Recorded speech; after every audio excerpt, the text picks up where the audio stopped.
Welcome to the Bring Your Product Idea to Life podcast.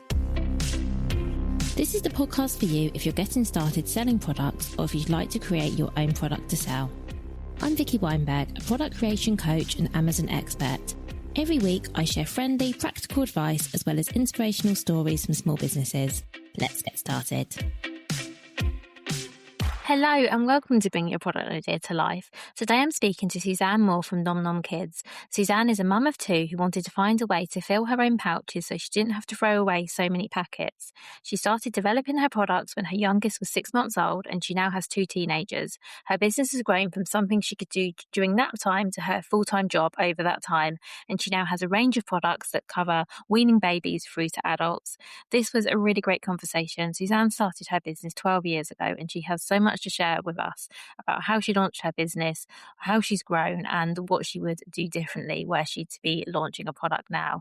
There is so much to learn from this episode, and I really hope you enjoy this conversation with Suzanne. So hi Suzanne, thank you so much for being here. Hi, thank you for having me. So can we please start by you giving an introduction to yourself, your business, and what you sell? Of course. So I'm Suzanne. I'm a mum of two. I've basically been running Nom Nom Kids for the past 12 years, I think it's been.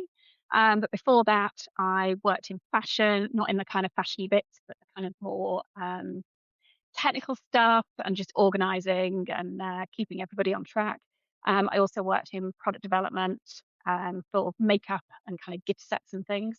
So I've kind of got a product development background and a kind of sourcing background. Amazing, thank you. So can you tell us a bit more about Nom Nom Kids? So tell us a bit about what your products are and then what originally sparked the idea for the business. Yeah, so Nom Nom Kids kind of came out of a need from me. So I had two children. I was on maternity leave with my second, thinking, how the hell am I going to go back to work with two children? They haven't had chicken pox yet. And that was my biggest worry, actually, thinking, how is I going to navigate chicken pox with two children? Working for a business that they weren't very flexible. And then I had this need really for a way to get more yogurt and kind of fruity things into my son because he was dairy free. He was also really, really fussy. But if I gave him a pouch, he would just inhale it. And I used to cut the bottom off an Ella's Kitchen pouch and put some yogurt in it and then reseal it with a kind of clip, and he would eat that. So I kind of went, well, I'm just going to make one for myself. And we happened to be in America. I saw some reusable pouches, went, oh my God, the answer to all my problems. Used it once, put it in the dishwasher, and it broke. So literally the rest of that holiday, I decided to design my own reusable food pouch. And I got home and I just started. And I was still on maternity leave and thought, yeah, I'm not going back. I used my holiday pay from the end of that maternity leave and basically got some made. And I did it really quickly. I did it all wrong. Did it completely, the way you're not supposed to do it, I think. I didn't ever see myself as an entrepreneur or anything like that. I just thought, I've got a product that I really want to make and it's going to help me. And I know it's going to help lots of other people. So that was the kind of the start of it. And that's how I started with a reusable food pouch that answered all my problems. And then it's basically grown from there, where we've added things along the way as my kids have hit certain milestones. It's, we're starting school, we need something else. We need snack bags and sandwich bags. To later, we need adult versions as well for older kids. Amazing, thank you. So you mentioned quite a lot of things I want to pick up on. One thing was you mentioned that you think you did it all wrong at the outset. What do you mean by that? Well, I went with the let's just do it attitude. I didn't. So all the things that I should have done, like I should have done a lot more research, or I should have packaging sorted out. I think I came from a background that did a lot of packaging and weirdly decided I didn't want to do it because I was bringing out something that for me was saving waste. I didn't want all those extras. I didn't want it. It was more about the product. It was about the functionality of the product and it working and children loving it. It wasn't about selling it when I started. I didn't think about selling it at all. I just thought about making this product. Which in hindsight was a bit of a rubbish start, because I think it is all about selling. It is so much about selling. I think now you could pick up any old product and sell it and people would buy it. And I was very much anti that. um, and yeah, I should have thought about it more. No, I do think though there is something to be said for just jumping in, because I think, of course, there were probably things that I think all of us could do better at the beginning. But Mm, I also speak to people on here who say, "Oh, I had an idea and then I sat on it for years, and didn't do anything." And yeah, they always say, "Oh, I wish I'd done something sooner." So I think there's probably a middle ground here. But I do think there is something to be said by going, "Do you know what? This is a good idea, and I believe in it, and I'm going to back myself, and I'm going to go on it." So I think you should give yourself yeah. credit for that, because I think that honestly is like a real positive. So when when and how did you realize that this was going to be something that other parents needed and that people you could sell and that people would buy? I think a lot of it came from me and parent forums. So I was on a lot of Facebook groups and things where people were having the same problem as me. Um, and I'm not very, I'm not an extrovert. I very much hid away and went, I'm going to just work on this. So I didn't reach out to people that much. I was lurking and seeing what other people were talking about, but I wasn't discussing it with them actively. Because I think I was a bit scared of getting it all wrong or saying I was going to do something and then not actually doing it. Because at the same time, I've got a 6 month old and a 2 year old. And I thought, yeah, maybe this isn't going to happen. So, but actually, by not talking about it, I just got on with it. And, I did do a little questionnaire. Once I got a design ready and I was really getting to it, I did put like a questionnaire out to people, to my local nurseries, just to see if people would actually buy it. And I got really positive responses back from that. So I did take a leap of faith and just went, I'm doing it. And I actually thought I would do it for a year. So my whole plan was just, I was not going to go back to work. I could just do this for a bit. It didn't work. It didn't work. I'd sell them on eBay. I'd get rid of them somehow. But I was just going to give it a go. But 12 years later, I'm still here doing it. So And you've got a big range yeah, now as well. exactly. So yeah, it's grown and grown. But yeah, so I'm glad I did just jump in and try it. I think if I'd sat on it, I wouldn't have done it. I would have gone back to work and I just wouldn't have ever done it. So So how easy was it or not to actually get the products made? Because it sounds like you had a really clear idea of what you were looking for and what you mm, wanted. How easy was it to I get it think manufactured to that brief? it was easy. I did look initially. I was looking at UK manufacture, which I just got to a dead end with. There was the machinery that the UK companies used. It's not set up for reusable, and not you couldn't have a spout and a zip on the product. I'll show you. So mine have a spout, but they also have a zip on one side and a kind of gusset on the other. And you could get bags that have a zip and a gusset. You can get bags that have a zip and a spout, but you couldn't have all of that in one go.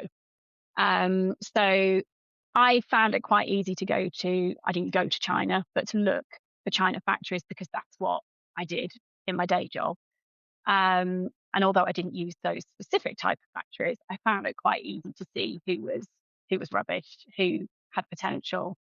And I just got them to send me samples and I researched them. I would get them to send me samples of products that were on the market at that point. And then I would research them on Amazon and see how much they were selling, what their reviews were, if there was any complaints. So if the zippers were breaking, if it was just a rubbish product in general. So I kind of did it that way. And then again, took another leap of faith and went, yeah, I think, had a good rapport with this one factory. I thought, let's do it. And yeah, luckily they already made similar types of products. So it wasn't too difficult to kind of get them to change the dimensions and things and yeah, get what I wanted made. But you also, the weird thing with these products, you can't get samples made. So because of the way they manufacture them in such large quantities. It's a lot of setting up, and then it's done in like an hour. So you can't get a printed finished product you might as well just run the whole lot. So yeah, you have to be kind of certain that you've got it right. Your design works, it's going to fit. And I used to work with a lot of packaging and putting designs on packaging, so I could pretty much see it as it would be, and it worked. So Wow, that is a real leap of faith though, because like mm, as you say, for most products, in fact, most, yeah, I don't want to say all, but for the majority at least, you can get some sort of sample. I mean, yes, they can be mm, expensive because they're a one-off, but to kind of go, yes, I'm going to order however many, and yeah, not have seen a prototype with, your design printed on, that's a huge leap of faith. I So was very stressed. yeah. So obviously you found a manufacturer you were happy with, which is really good. And interestingly, when you were talking, I was thinking I had the similar, so what, 10 years ago when I had my own brand, I had the same Mm. experience finding manufacturers, and I did all the same things, funnily enough. I found it really interesting. And I don't know whether it's just that's the sort of the baby sector or what it is, but I Mm, think the manufacturing and sourcing side can be something that people find really, really stressful. So it's so nice to hear yeah. from someone who's had a really positive experience of that. Yeah, I'm going to say positive. So they did really well on my first production run. And then they obviously something had happened behind the scenes. He changed factory. So the guy I was dealing with, who was part of the factory, and then he obviously left and took his customers with him, didn't tell anybody. So I ended up having my second manufacturing run done at a completely different factory. And as it turned out, two factories. So I think he tried one, it didn't quite work. So he'd got the rest made somewhere else.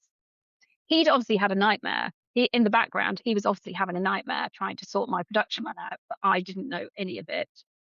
So my boxes turned up and I opened the first boxes and was like, brilliant, they're great. And did all my usual tests. And then halfway, about two boxes in, discovered that they were slightly different. And I was like, okay, that's fine. We carried on. And then one off the lot. So there were two batches. One of the batches, the zips broke so quickly.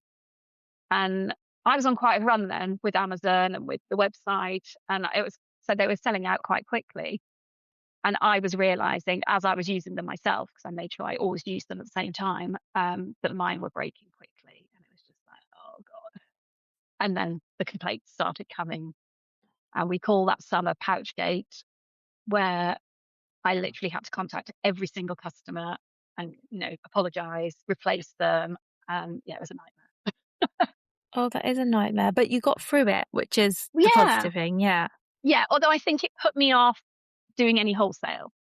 It really put me off selling through anyone else because I was so relieved that I could actually contact everybody that was concerned and sort it out. And there's a few little reviews on Amazon still where people didn't get my message because you know what Amazon's like trying to contact people. So there were a few people that didn't get the message, or if I couldn't get a response from them, I just sent them new patches with an explanation. But some people might have moved house or, just didn't see them, whatever. So yeah, I still got some negative reviews. I think it goes back to like 2013, 2014 or something. And yeah, it's a bit of a pain. It Oh, and is. I had one wholesale customer that got a whole batch of them somewhere in the Czech Republic. And those had to be resent. So yes, but it did put me off a little bit. Well, thanks for sharing how you handled it though, because I think that's really that's really positive that you sort of Mm, proactively went and did something about it. So you weren't waiting for people to come to you and complain. You actually sort of yeah. went out and solved it. And I think that's really positive. Yeah. And some of them, because I didn't know which batch people would have, it was tricky. So I really wanted to get a response from them first before I started sending them out. But in the end, I did send quite a lot out that, they could have had good ones and I've resent them good ones. But that was more important to me, to make everything right than just sit back and go, oh, well, whatever. So, So you mentioned Amazon then. So when you first started selling, was that just on Amazon? Was it on your own website as well? What would be good to know is how did you go from having the idea, getting the products manufactured, to actually starting to sell them? So how and where were you doing that? so I was building the website whilst I was getting the product made. So whilst the production was being completed, I started building the website, which I was building in nap times, essentially. So I opted for Shopify, did my research and went, yep, Shopify is the one I think I should be using. And yeah, I literally built it in nap times and it's when the kids had gone to bed. And I still say that was my most productive time ever. I knew I'd got an hour and that was it. And I did so much in that time, but I still wish I'd done more. So I got the bare bones of a website made. It wasn't fancy landing pages. It was literally, well, there's the product photo, a few facts, and that was it. And I must admit that stayed for a really long time. And then from there, I do remember launching the website when the samples came, when the products came, and thinking, oh, how does this work? How am I going to get people to buy off the website? How are they going to even know it exists? What? I hadn't thought about it at all. I'd really not, that selling side of it. Yeah, I obviously did think about it, but looking back, it felt like I just went, oh yeah, how am I going to do that then? So, which is obviously where social media came in. And I started with friends and family. And luckily a few friends did buy. And then I did a really little baby show and I think I only had about 100 pieces of the product that were samples. And I went to this baby show and I did it. And amazingly, there was a local blogger there and she was fantastic. She bought some and she told everybody about them. And then I realized how amazing bloggers could be at that point. So this is going back to like 2014, started then. And I contacted a few and I can't remember the name of her, but she was fantastic because she was part of a community of bloggers. She then gave me names of loads of others that would be interested. And some of those are still friends now, like they're still supporting now. And they were really helpful, all wrote blogs, wrote reviews, and told everybody about it. In those glory days of bloggers. I remember bloggers. Because I think I Yeah. launched my brand as a similar sort of time, and I definitely remember that was before the days of influencers. So that was when you were hoping people would use your product and then write a lovely blog about it for their website. Mm. And they did, and they went above and beyond. It was, yeah, some of them were so lovely. Um, some it didn't, it wasn't so good, but yeah, most of them were so lovely and so supportive. And yeah, they were doing it because they wanted a community and they were building a lovely community and sharing things. And yeah, and then Instagram came along and that was like an extension of that. And they were lovely days. They felt like simpler days in some Yeah, so ways. absolutely, definitely. So So, once you'd launched and your products were like in customer, you started to sell and friends and family, and then obviously, bloggers, and then obviously you're getting customers and people were buying them. Was there anything that came up where you had to either pivot or rethink or change anything once actual customers were starting to buy and use the products? you know what? I think it all went very well. I think because I was selling very personally to people. So, the Facebook page, the Instagram that I'd started, it was very much about me using them and other people using them. That I think I got away with everything really easily. Um, I hadn't even got packaging at that point. So it was just, I put it in a box and, but that was fine. Nobody expected it. And it was only when I launched on Amazon that obviously I had to think about that. So I can't remember how much time there was between launching and then getting onto Amazon. It wasn't that long. So I did get some packaging made. Just that I was just using it for Amazon at that point. But no, it all went very smoothly initially. Um, I did start then looking at kind of just being able to reach people. I think that was more my issue, that I needed to reach more people, which is where obviously Amazon came in. And I literally sold them as 3 packs initially. And then I kind of went, actually, some people want more than 3 packs. So I did a 10 pack, still known as my little weaning kit now. Um, and I didn't sell them as a weaning product initially. So I sold them because it was for my 2-year-old. And for me, I didn't use pouches when we were weaning. I used them for snacks whilst we were out.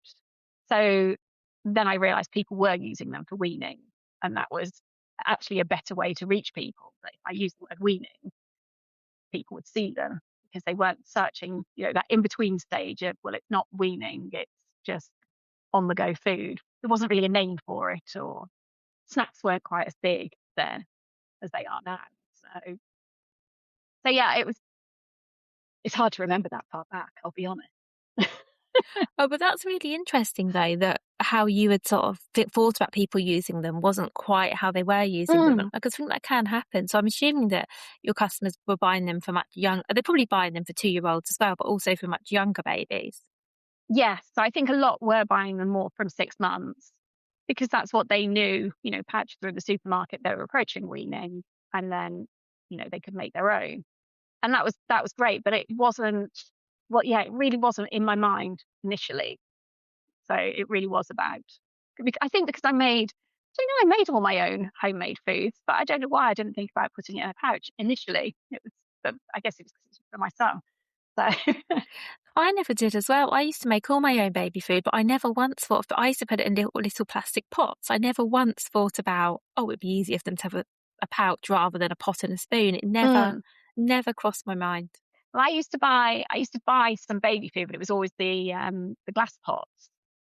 So I would then wash those, or jam jars, and I would put my food in that if I was going out. But then it was really hard to warm it up. But then I just made them have it cold. They just have they just had cold food if So you did were out. I. So, but yeah, then actually when Nancy was going through weaning, it was like, oh yeah, actually in a pouch would be amazing. It'd be even better. So, but I didn't get to experience that myself, which is quite annoying. By the time she'd finished weaning, I'd actually got the product. So, I did use somebody else's that was really rubbish, and that kind of helped me know what I needed to do better because, yeah, they were appalling. But it's so interesting, though, that once you started selling your products and people could buy them, that suddenly you were finding these new ways that people were using them. So I think coming back to the beginning where you just sort of went, I've got an idea and I'm going to get it out there. I think that's Mm. another benefit of just getting it out there, because I think if you'd sat on the idea for too long, you might not have realised that this was an ideal weaning product, for Yeah, example, because as you say, you only have your own experience to go from. So I think it really does show that there is something to be said for just trying and seeing, no, no, no, you're right. what people think and how they use it and Yeah, what no, they're it's looking true. for. And I also found that parents were using them. So, I've never considered, I don't think there were yogurt pouches around at that point. Um, but parents were using them for their own yogurt and or smoothies and things like that. And one of the bloggers that I first worked with, she would send her husband off to a building site with a pouch with the animals on. And by then I'd also got the monster bag. So he got a sandwich in a monster bag and he got his animal pouch. And it was like, oh my God, I'd never even considered that an adult would use them. So, which is why we then have to make adult products as well. Yeah, I mean, my husband won't like me saying this because occasionally I drop something on the podcast and he really wishes I hadn't said it. But years ago now, because he's a cyclist and he used to put food in a pouch for cycling, because when you're cycling, it's really hard to eat something that's Yeah. messy and needs unwrapping. So he used to like puree up, I don't know what banana, I don't know, but he would make a puree of something and put it in a little squeezy pouch so he could have it on the go. And again, I'm sure that the manufacturers of those never intended it to be used that way. Mm, So I just think it's so interesting, like how people will use your products and who's buying them, because it isn't yeah, always the definitely. people you expect. So so once you'd launched your first product, and what was it that inspired the products that came after that? So the sandwich bags and your other products, was that feedback from customers, or was that your children Oh, getting older, or a bit of both? I think honestly, it's my need.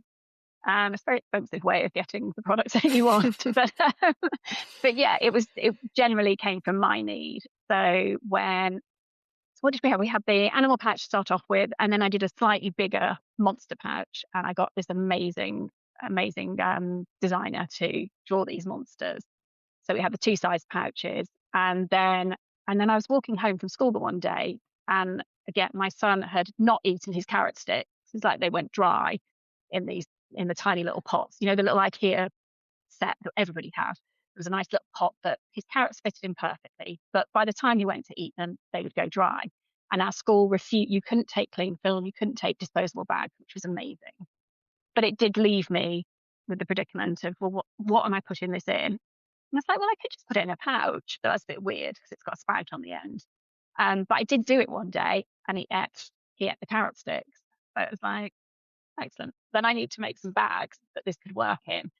But I also need to make them fun because I wanted them to be good for any kind of snacks. And obviously, we go around the supermarkets, they would see all the dragons and the, I don't know, whatever little characters in the supermarket. And they didn't know what the snack was. They just liked the packaging. So I wanted these monsters to be on the packaging. I wanted to be able to see the food through their mouths.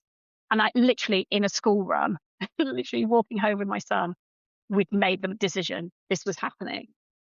And I couldn't wait. I couldn't wait to walk through the door and get home and kind of go, right, I can start this. And I got the designer on it straight away. And just went, I need monsters with their mouths open.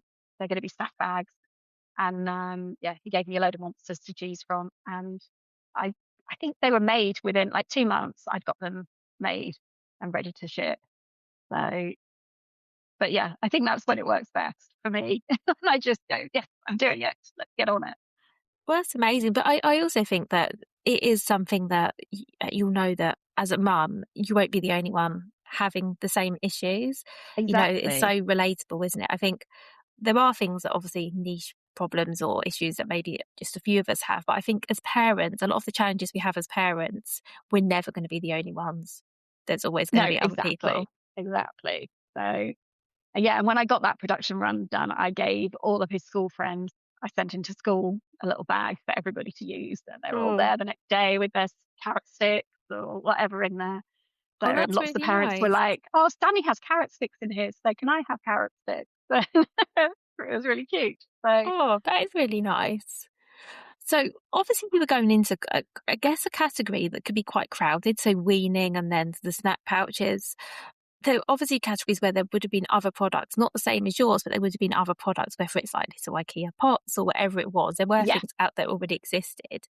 So how have you managed to make your products different, but without trying to be everything to everyone, if you see what I mean? Because it's quite a challenge. I think you've Oh, done this really well.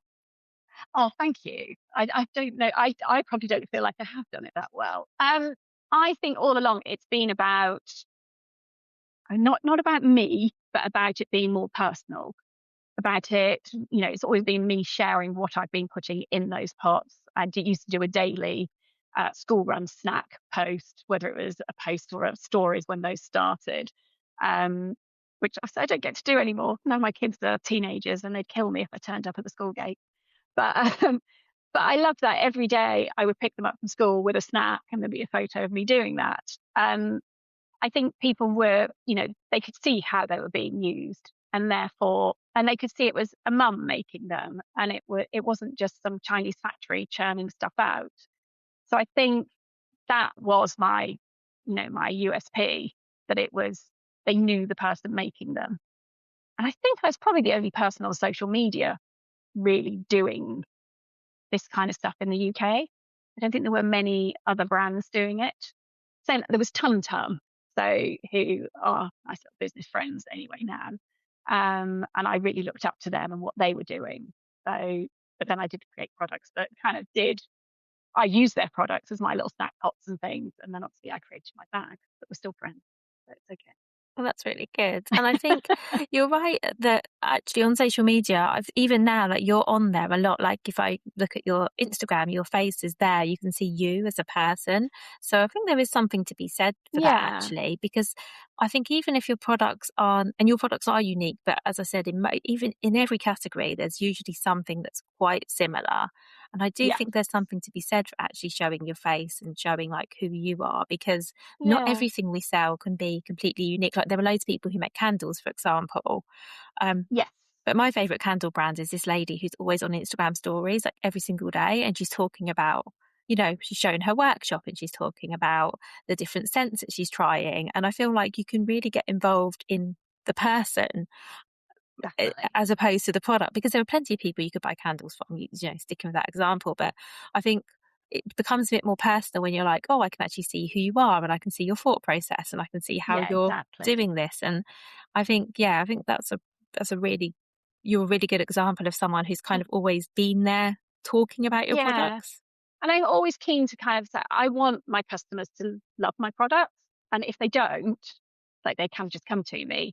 If someone really hated them, I give them their money back. I don't think I've ever had to do it. But that's always there. Like, seriously, do tell me if you're not happy because I can sort this out. It doesn't have to be a wasted purchase, which I hate wasted purchases. I would never want to make a product that someone received and then went, don't like it. So, but at the same time, that does make me not overpromise. I'm really bad. My husband always tells me off for never bigging my products up. I'll never kind of go, they're amazing. They're going to solve every problem you ever have. I can't do that. And therefore I probably don't sell to a lot of people. They don't buy my products because I haven't gone, you need these. Um, and if I ever do that, sometimes I pull some big girl pants on and go, right, no, we're going to say it. We're going to say you do need these. It usually comes and bites me back somehow. Someone will respond to that. So my natural thing is just to go, oh, they're really good. You should really get some. You'd love them, I promise. And if you don't, it's fine. You can come back to me. And that's kind of the way I'd probably give them away if I could. That would be my ideal. I'd just go, oh yeah, you really need some, have them. Just take them from me. So I'm never going to Sure. be a millionaire. I'm definitely not laughing at you because I relate to that so much. I'm someone who also finds selling so, so hard. I don't know why. I find it really Yeah, hard to sell. I really Um, do.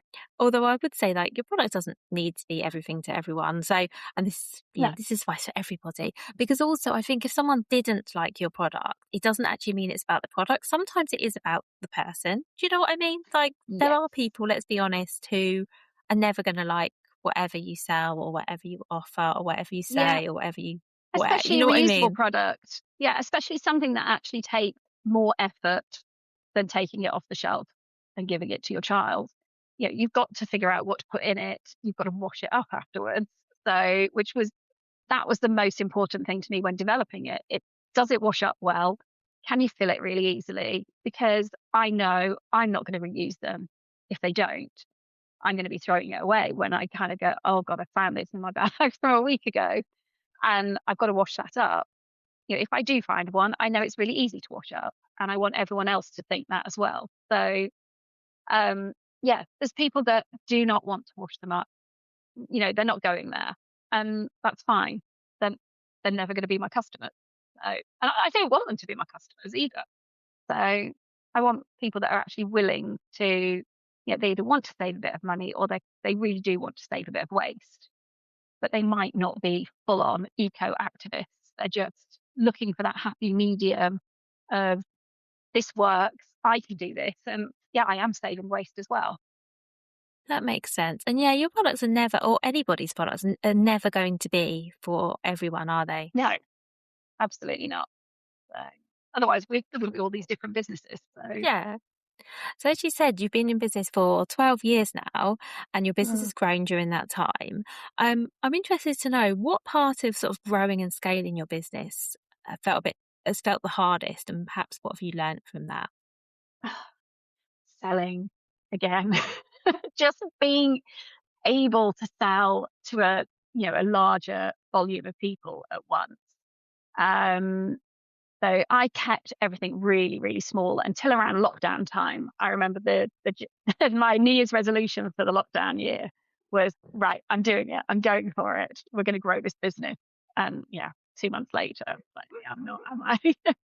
um, so, so yeah, I definitely purposely kept it small and didn't really think about it before that point. So that was a good 6 years into it.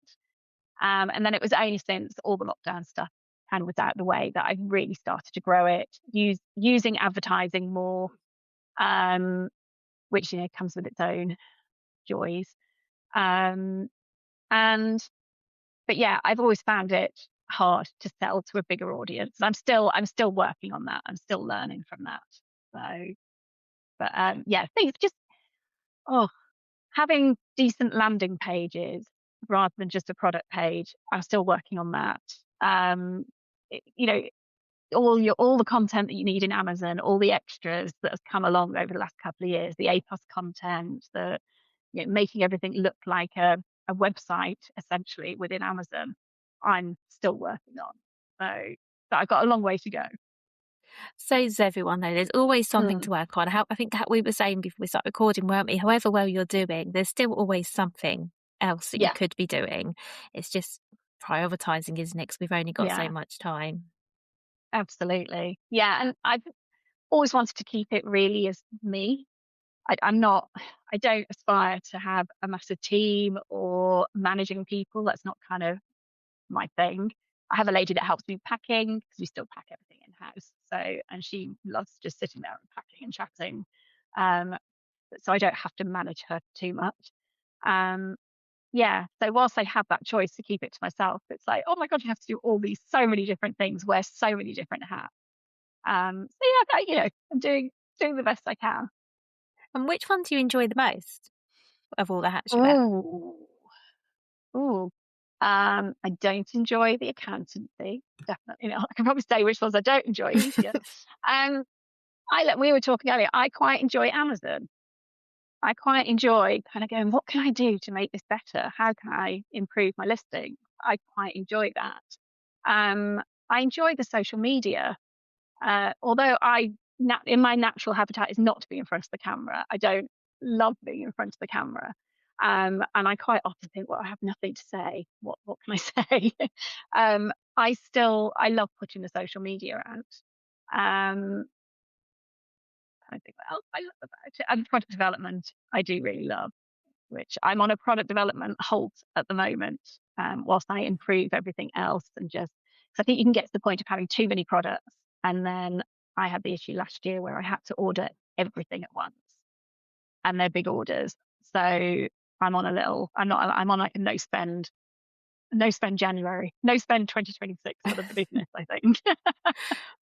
I had a For a bit. feeling you were going to say product development because it sounds, Oh, when we were yeah. speaking, it sounds like that's something that you sound No, like someone yeah. who's always going to have new ideas. Yeah. Yeah, although I said I went off on a whim and started snap bags and things, I am very conservative with my what I will spend on with new products, just because I know how expensive it is and what's involved more now. I think when I was doing things however many years ago, 7 years ago or whatever, it was a lot easier. You could just bring a product out and put it on social media and it would sell. That doesn't happen now. Like, you need the landing pages, you need some advertising, you need, great packaging. There's a lot more to it. So it's not as much fun as it used to be. But yeah, I do love product development. And then on the other side of that, though, I think you do need to do more now. But sort of looking at the other angle, is it now that you've already got customers and you've already got products that sell? I guess in some ways it's easier to bring out new products because you already have people to sell them to. So I think it's Yes, swings and roundabouts, isn't it? There's never like an ideal place to be. yeah. I think if you're bringing out products that do naturally progress with your customers, that works really well. I had the issue last year where I developed something that was actually coming in before my customers. So I added a pouch spoon to the range, and that was very much for that early weaning stage. And a lot of my customers were already well out of that stage. They were, some of them have teenagers at this point. So I kind of went back to the beginning, and it was a bit of a shock. It's like, oh yeah, no, my current customers are not necessarily the customer for this. So I had to start all over again with that one, which did make it harder. So yeah, I know the next one will be easier. Oh, So that is really hard. yeah. And it made me realize that also you make all these connections in the industry. You get to know other businesses and things. And it made me realize the ones that are in the pregnancy side, they're at the start of this chain. And the rest of us kind of tag on the back of them. So, you've got the pregnancy, you've got the birth and the, growing baby, then the weaning and then the toddlers and everything. And I'm quite nicely further along that. Whereas anyone that's doing the pregnancy bit, they're right at the beginning. They're the ones catching you. And the rest of us are going like, oh, I can take your customer. I can jump on Yeah. the back, really. I've So, never thought of it like that before. mm, yeah, That So thanks for there was some talking. pregnancy. Well done. Yeah, it's also making me think that there must be, I don't know what the answer is to this, but it's making me think there must be opportunities for brands to kind of collaborate and say, Mm, once you're done with our products, these would be yeah. good. I don't know how that would work So in theory, you're but always at the you're always at an advantage if you're the one coming next, the one you're collaborating with. Someone's always got to come first. Someone's always yeah, you know before you and can pass on their kind of customers. So, which I try and do for other businesses as much as I can. As I've been going on, I've got a reasonable social media following. I do like to help smaller businesses to kind of put their products in front of my customers and my followers. yeah, So that's really it's nice. hard. It is hard. I think it's hard for everyone, isn't it? And Mm, as particularly if when you're starting from scratch, it is really hard to kind of yeah, get yourself out there. yeah, definitely. And So it's much more exciting looking at other people's businesses yeah, and going, "Oh, you it should is. do this. You should do that." I'm really good at telling other people what they should do and what they might be missing. I'm really bad at doing it myself. Well, maybe you need to ask them to do the same Yeah, for you maybe. in reverse. Well, thank you so much for all you've shared, Suzanne. I have one final question before we finish, if that's okay. And this Yeah, is one I ask everybody. So, what would your number one piece of advice be for other product businesses? build a community. I think I yeah, when I started, I just went on social media cold and had to build it from absolute scratch. I If I was doing it all over again, I would definitely have considered what I was making, and I would then build an Instagram page or a social media or community of some form around that, around my customers, around, helping them a little bit in order to get their follow, and then I would launch later. But and it might be that they're not, some of the customers, some would be people that can help and just support. Um, and in that time, I would have helped others as well and just tried to give something in order to get their follow back, obviously. But yeah, I really definitely would have done more of that building before I actually launched anything. So yeah, launching cold is just quite depressing. And I think the people that I've seen do well have definitely done that really well. And I think it works if you've got a business that's kind of based on your expertise. So if you've actually got some really, information to impart, then that's brilliant because you can help other people get their follows in return. And maybe they buy from you, maybe they don't, maybe they tell someone else, but they've got to know you. And if you can do that genuinely, not obviously really just doing it to be able to get the customers later, then I think it just sets you off on a really good start. Yeah, So, that's brilliant. Thank you. mm. Oh, and do lots of work on landing pages and getting photos and actually preparing before you launch. Because once you launch, you're in a little bit of a roller coaster, or you're stressing over sales, or you're kind of like, you go into panic mode. So if you've got a whole load of images ready lined up, put on social media, or your landing pages are all looking great, then because you never seem to be able to have time to go back to it and improve it. So yeah, there's so much I'd do if I was doing it again. It's a lot, isn't it? And I'm not surprised. I don't think I've spoken to anyone who says, "Yep, I'd do it all exactly the same." Because I think with Yeah, the power of hindsight, we all go, "Oh, we could."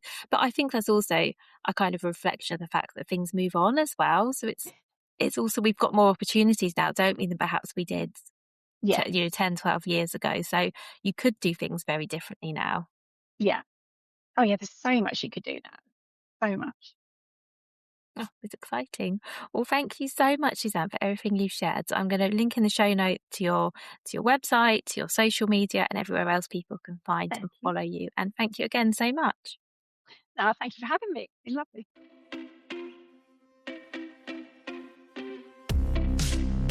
Thank you so much for listening right to the end of this episode. Do remember that you can get the full back catalogue and lots of free resources on my website, vickyweinberg.com. Please do remember to rate and review this episode if you've enjoyed it, and also share it with a friend who you think might find it useful. Thank you again, and see you next week.